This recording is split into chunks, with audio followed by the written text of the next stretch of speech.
Finally మా గుడౌన్ అయితే opening అయితే చేసేసామండి, నేను మా ఆయన కలిపి. కానీ అప్పుడు వీడియో తీయడానికి ఎవరు లేక నేను వీడియో అయితే తీయలేదు.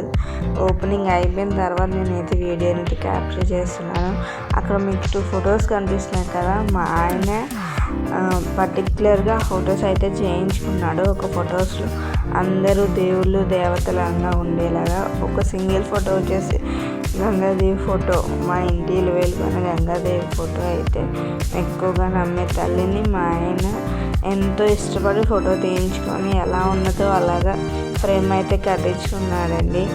అండ్ అటు సైడ్ మనం అయితే ఎలాగా దిగిన వెంటనే పాలు అయితే పొంగిస్తాం కదా, పాలు పొంగించి కార్యక్రమానికి అయితే మేము ఆల్రెడీ సిద్ధమైపోయి పాలు ఆల్రెడీ పొయ్యి మీద అయితే పెట్టేసాము. అవి కాస్త పొంగాలి, పొంగితే కనుక మనకి అయిపోతుంది అనమాట. ఫాస్ట్గా మేమైతే చాలామంది మామిడి కర్రలతో పొంగిస్తారు. తర్వాత వేరొకది కంది గంటలతో కూడా మనం వాటిని పొంగించంట. అంటే శుభం జరుగుతుందని. మా రోజు మధ్య మా మామయ్య గారు లేరు, ఎందుకంటే వాళ్ళు యాత్రలో ఉన్నారు కాబట్టి.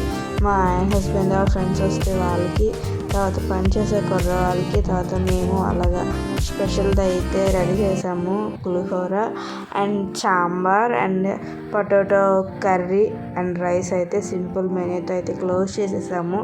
ఇదండి మా షట్టర్ అయితే ఓపెనింగ్. ఈ వీడియో మీకు నచ్చింది అనుకుంటున్నాను. నచ్చితే కనుక మన ఛానల్ని లైక్ చేయండి, షేర్ చేయండి అండ్ సబ్స్క్రైబ్ చేసుకోవడం మాత్రం మర్చిపోకండి. ఇంకా మరికొన్ని వీడియోస్ కోసం మా ఛానల్పై ఒక కన్ను అయితే వేసి ఉంచండి.